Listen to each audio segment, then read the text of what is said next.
विराजचा तर खूप चांगलाच बॉन्ड होता किशोरदादासोबत. तो खूप मिस करायचा किशोरदादाला आणि आता फायनली किशोरदादा आलाय, सो त्याला खूप छान वाटतंय. तसं बघितलं तर अगदी मोठ्या भावांसारखा नाही वागत मी यांच्याशी. मी ऑनसाईड यांच्याशी मोठ्या भावांसारखा वागतो, फक्त कॅरेक्टरमध्ये. तर आता घरात खूप काही होणार आहे आणि त्याची उत्सुकता आहे, भरपूरच उत्सुकता. मी पण सांगतो यांच्यासोबत काम करताना ना फार काही नवीन नवीन गोष्टी शिकायला मिळतात. नमस्कार, मी अंकिता शिंदे. इट्स मज्जामध्ये तुमचं स्वागत. बरं, आज मी आले नवरी मिळे हिटलरला मालिकेच्या सेटवर आणि माझ्यासोबत आहे तुमची लाडकी भावंड म्हणजेच जहागीरदार ब्रदर्स. खूप छान दिसत आहेत आणि कसे आहात? मस्त मजेत. मस्त छान.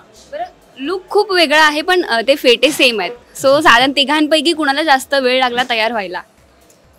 तयार व्हायला तसा वेळ फार नाही लागला, कारण आमचा जो फेटेवाला आहे तो इतका एक्सपर्ट आहे.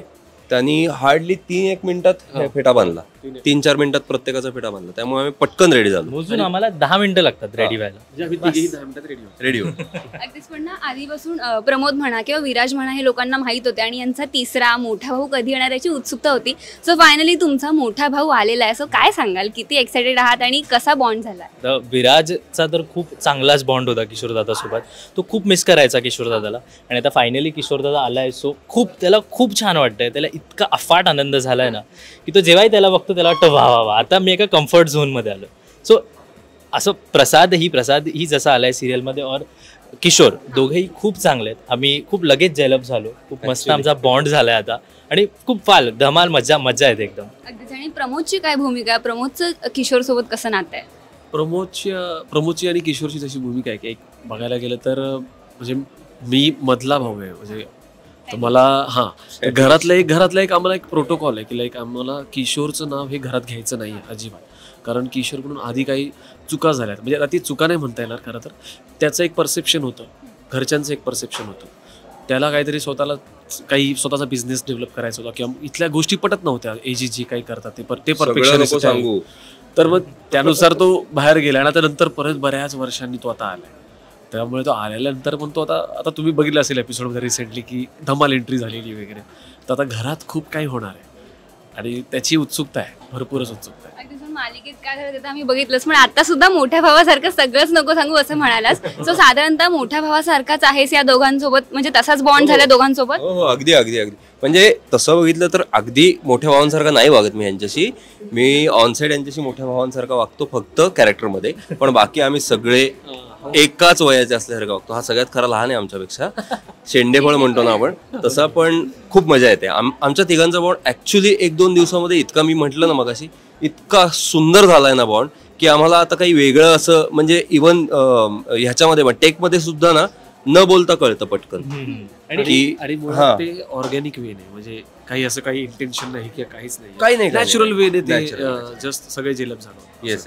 खूप मजा येते काम करताना. त्याच्यामुळे यांनी मेन्शन केलंच आहे की मी लहान आहे, तर मी पण सांगतो यांच्यासोबत काम करताना ना फार काही नवीन नवीन गोष्टी शिकायला मिळतात.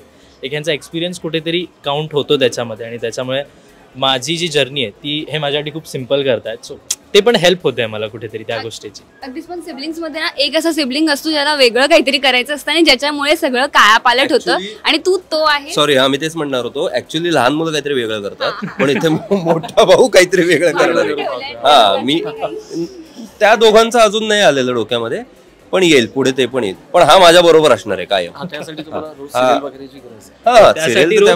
एकही एपिसोड चुकवू नका. रोज रात्री 10 वाजता झी मराठी लावा, शो बघा, सगळे एपिसोड बघा.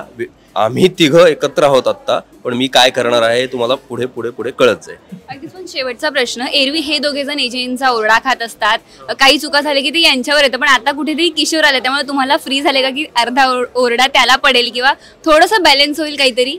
मी तर स्टार्टिंग पासूनच किशोरदादा करत होतो.